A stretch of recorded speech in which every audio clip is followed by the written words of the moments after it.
Senator Wolk? Aye. Senator Nielsen? No. Senator Pavley? Aye. That's 2-1. And item number 2 for the contract county, please make a motion. So moved. It's been moved by Senator Pavley. Please call the roll. Senator Wolk? Aye. Senator Nielsen? No. Senator Pavley? Aye, I'm sorry. Nielsen, aye. Pavley? Aye. All right, that is approved 3-0. All right, moving on to the Department of Parks and Recreation. First, the base funding on operations. All right. Who's on? LAO probably. Yeah? You want to start? Okay. Thank you, Madam Chair. Ashley Ames, once again with the Analyst's Office. This proposal is to increase the Parks SPRF authority just to maintain the base operations as they are at their current level. And then the second component of the proposal would divert revenue that would otherwise go into the Off-Highway Vehicle Trust Fund to the State Parks and Recreation Fund in order to address a shortfall in that fund. One time.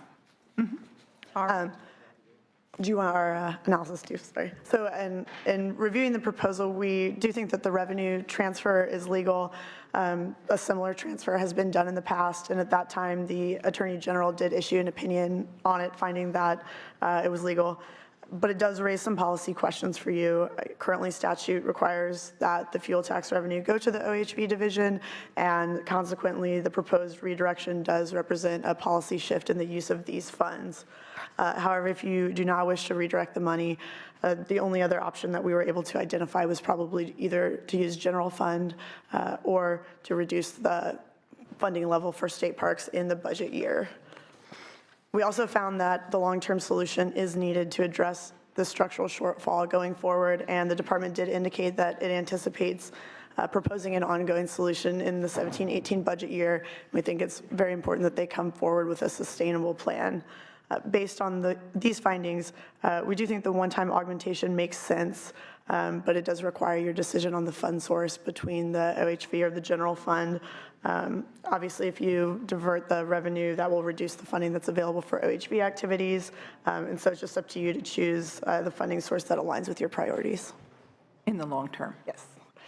One-time fix. All right. Any questions? Senator Nielsen. Well, I guess I have to ask, when are we going to make it right with the off-road vehicle folks? You know, year after year after year, we keep draining them and promising them and draining them and promising them. When is the department going to have to quit backfilling by not keeping the word with the off-road vehicle folks? Senator Lisa Mongan, I'm the director for California State Parks. I think we would concur with the assessment by both the LAO and the staff analysis.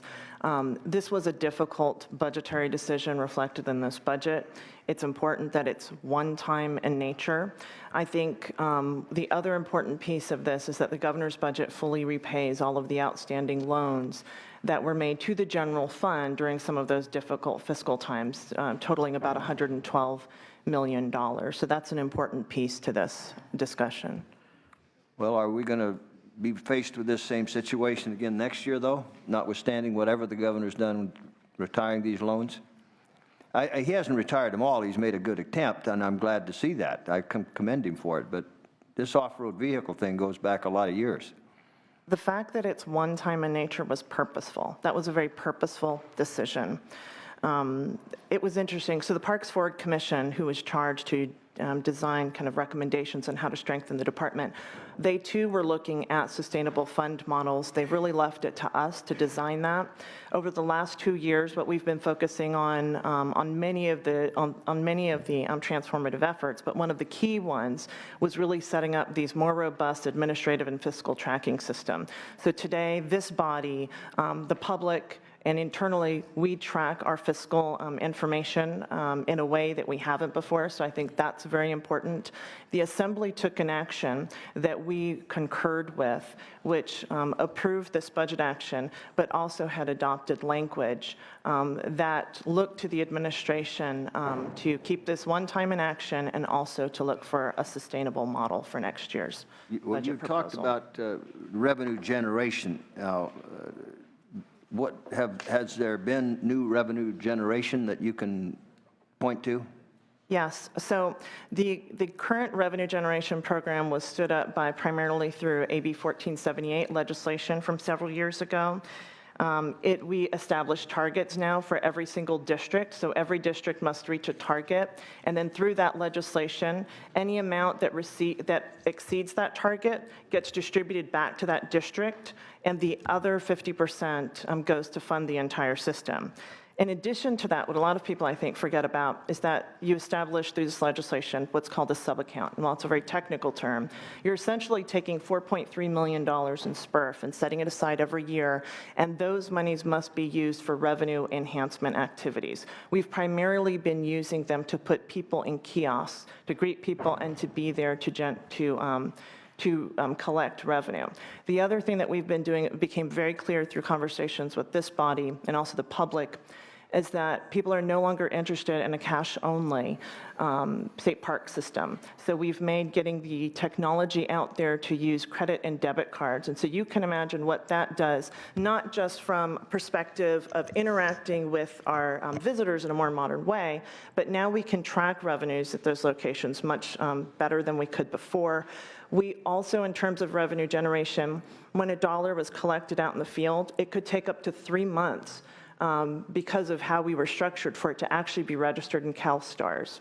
So we've actually collapsed that. We've automated this throughout our 22 districts, and today that takes 48 hours. So that also is helpful. So a lot of these things are things that I think it's fair for you to expect that we had in place a long time ago.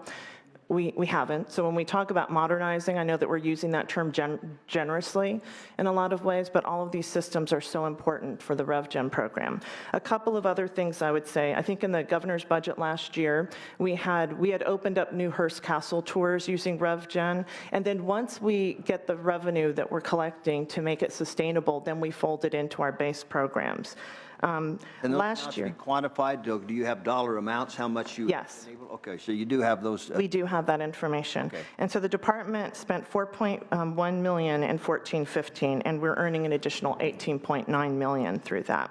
Also, there was established an enterprise fund. So this is $13 million that can go to both support activities and also capital activities.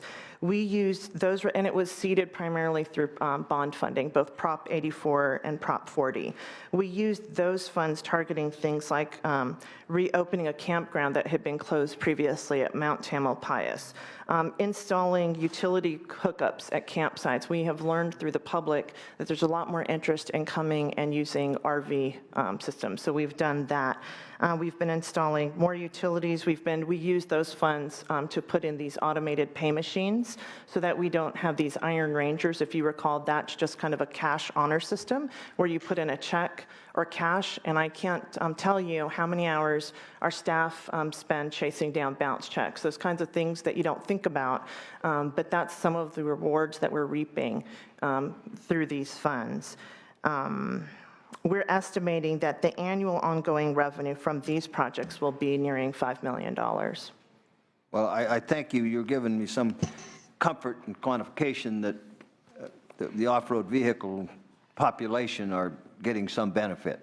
I've long felt that they were getting the short shrift. So those are the kind of stories we want to hear more about. Thank you. All right, we have in front of us a recommendation for the one-time basis of transfer of the trust fund monies, and with some language, it's the intent of the legislature that this transfer is one-time only to maintain existing service levels at parks with the expectation that there will be a sustainable solution to balance the State Parks and Rec Fund as part of the governor's 2017 budget proposal. So I will take a recommendation on that, a motion. I'd like to move that item and make one comment, if I may. Yes, go ahead.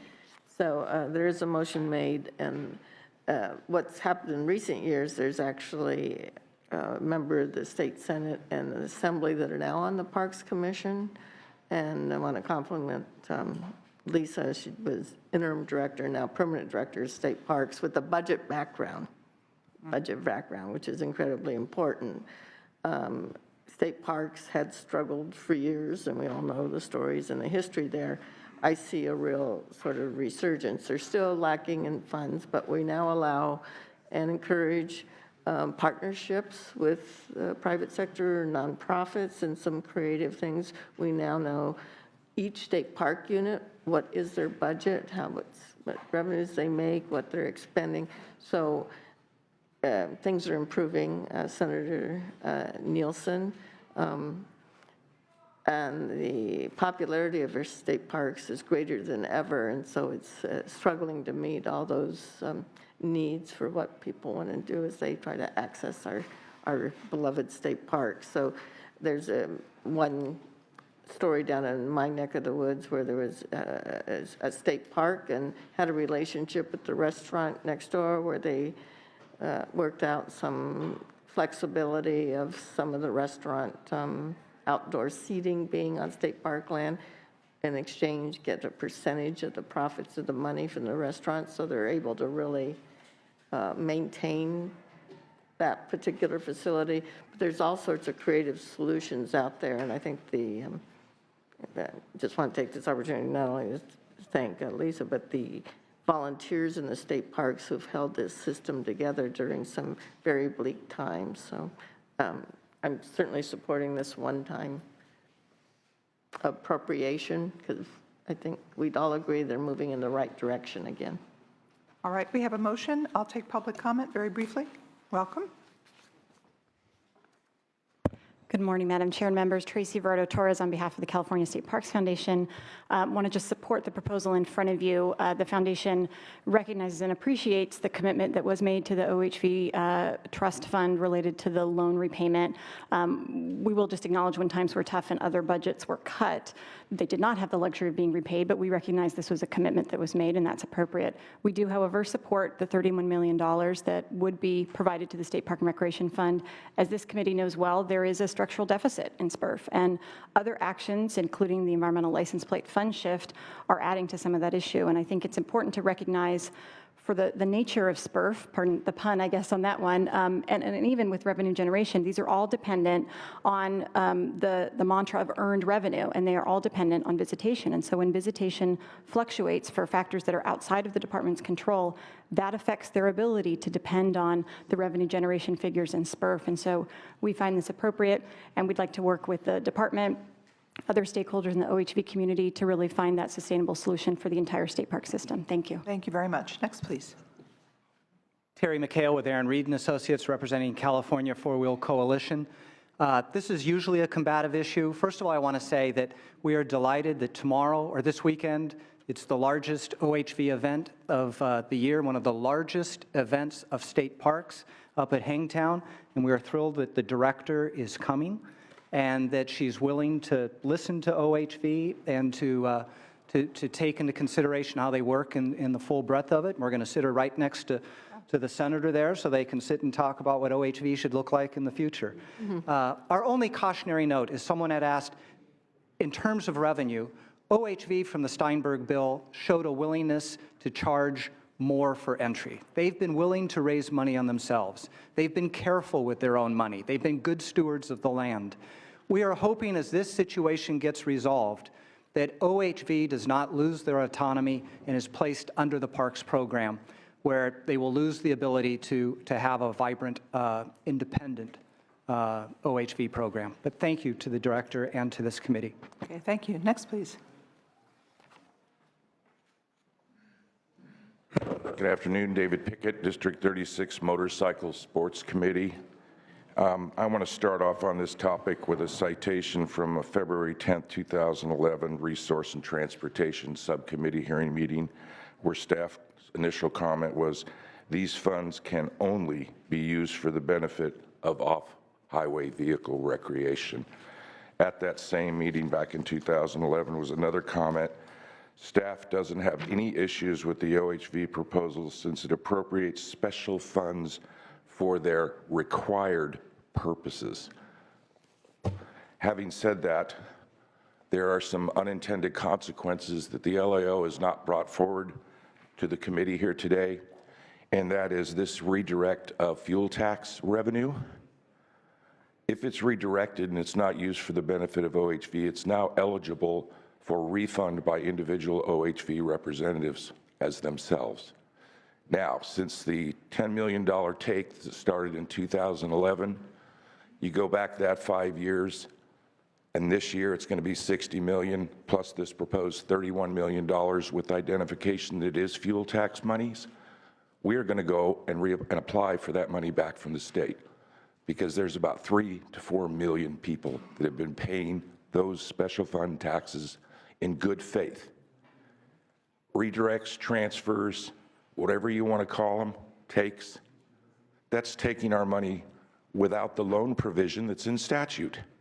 Why are we not doing a loan as last resort? This should be general fund money that's taking care of this. I continue to hear discussion on one-time takes. Well, it happened last year. It's going to happen this year. It happened 2 years ago. Is it one time per year? I interpret one time to meaning one time only. With no disrespect to our new director, who's trying as hard as she possibly can to get the department back on track, what about the rest of us?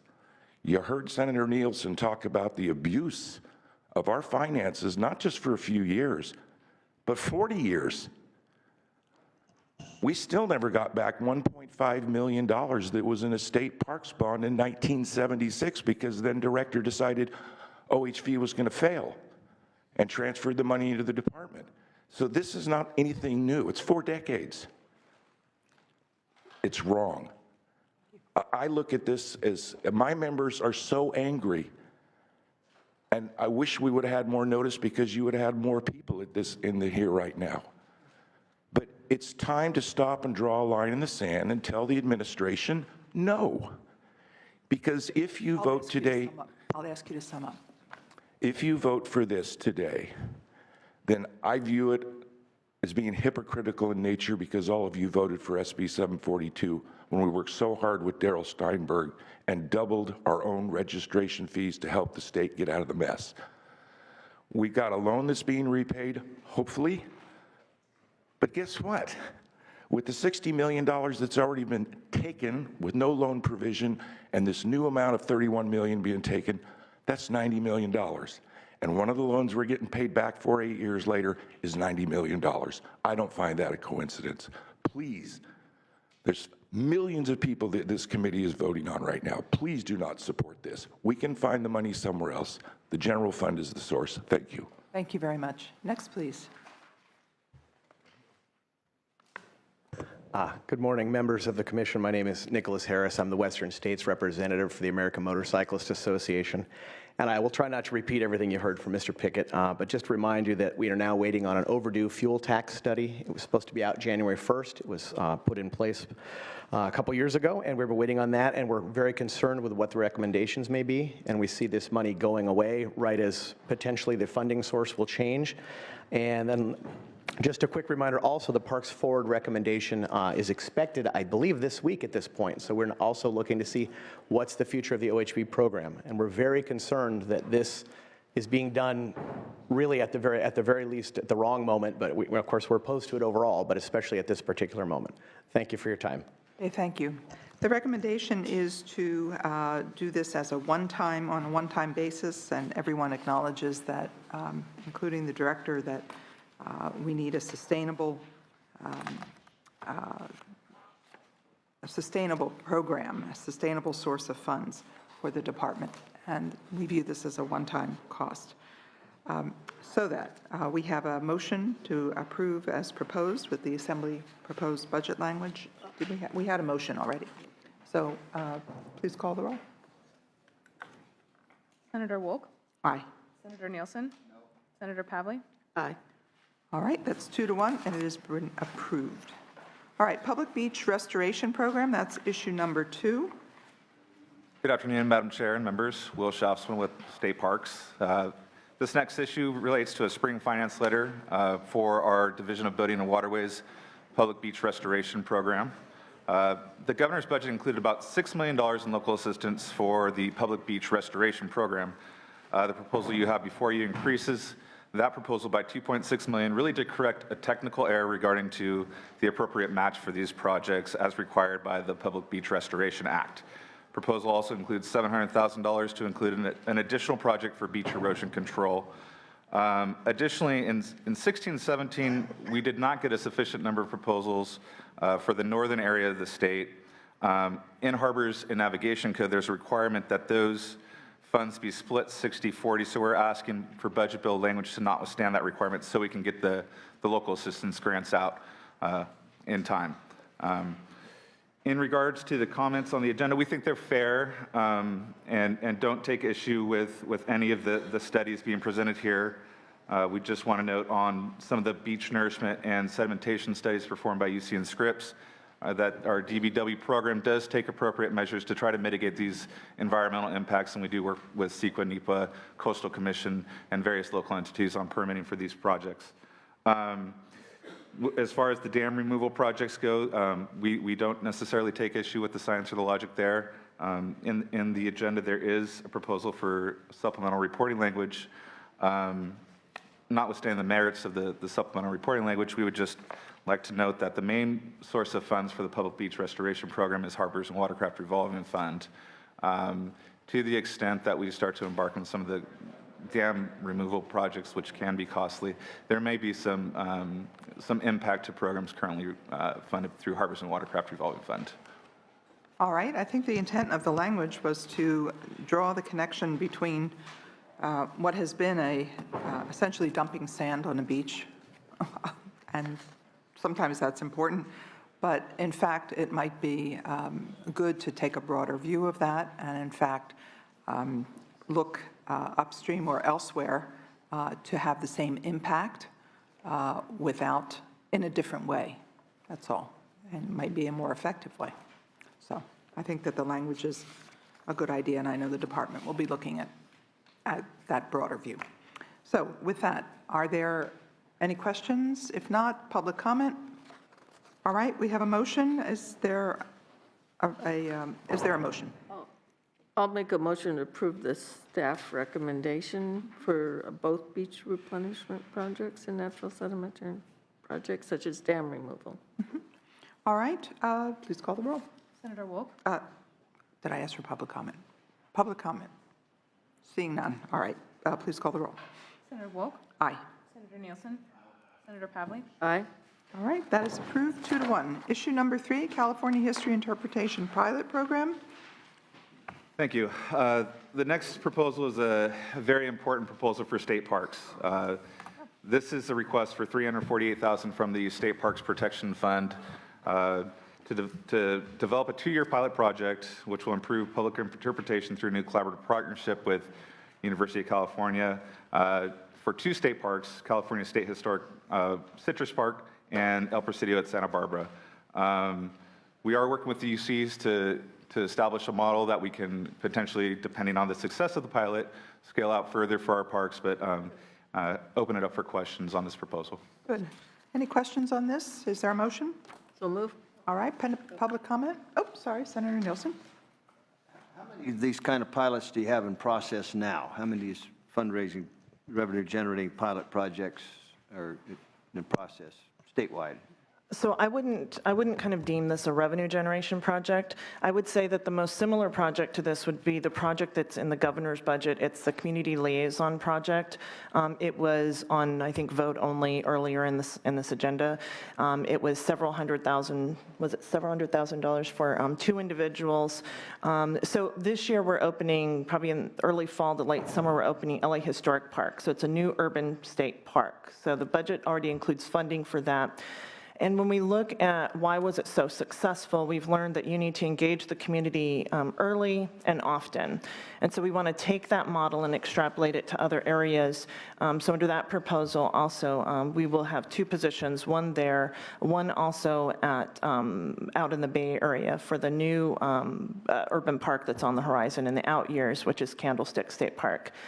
So there's that. That also is funded through the State Parks Protection Fund. These are pilot projects. The State Park Protection Fund, we think that that's an appropriate use, but also that we not fund ongoing programs through that fund source. So we think that that's very important. The LAO had raised, rightly so, kind of some concerns about making sure that we had a monitoring and how are we going to measure success for the community liaison project. So we are partnering with UCLA. And I would say similarly with this project, we're also through this agreement with UC making sure that we figure out what are measurable outcomes, what does success look like, so that we don't just leap ahead and assume that we're going to scale this across the system, but measure and course correct as necessary through these two efforts. This also gets to, the Parks Forward Commission had talked a lot about how is it that we can make sure that parks are relevant to all Californians and to youth for today? And also recognizing that California state parks are ideally situated to bring history to life. I think during some of the tougher fiscal times, when you look at our budget, I think our history, that notion of place and these interpretive programs have kind of eroded over time. Right now, we have an interpretive program, but we rely oh so heavily on the docents and the partners to help with that. So when we look to next year and we look to what does a sustainable model for California state parks look like, it's not just revenue generation, it's how can we commit, recommit, get more robust partnerships, and let's be thoughtful about what are the things that we should be doing, what are the things that some of these partners should be doing, and then also looking at these interpretive programs to make sure that that there's some interest in these areas and telling history. But our next phase is that we're starting to have conversations with some of our other partners in terms of philanthropic support that may be interested in participating in something like this in some of the other areas. All right, we have a recommendation in front of us. Is there a motion? So move. That is to approve as proposed. Public comment? Seeing none. All right, please call the roll. Senator Walk? Aye. Senator Nielsen? Senator Pavley? Aye. 2-1, that proposal is I think supported. students will enjoy working on this I think so. at the universities. So, all right, we're moving on now to the Department of Water Resources. We have one issue, and that's the Delta Habitat Conservation and Conveyance Program. The recommendation has to do with the alternate recommendation.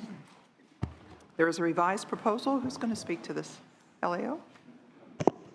Sure, happy to. Rachel Ehlers, LAO. This is a staff compromise. The original January proposal was for 38 permanent positions.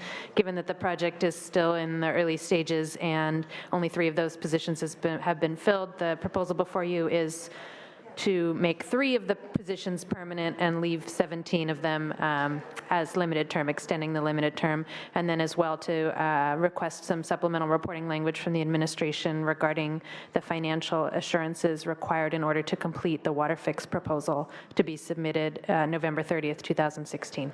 All right. All right. So that is the recommendation in front of us. Any questions from staff? All right, so the recommendation, may I have a motion, please? So move. All right, public comment. Seeing none, all right, please call the roll. Senator Walk? Aye, Senator Nielsen? Senator Pavley? Aye. that is approved, 2-1. Air Resources Board. We have 3 issues in front of us. The first is the short-lived climate pollutant and post-2020 proposals.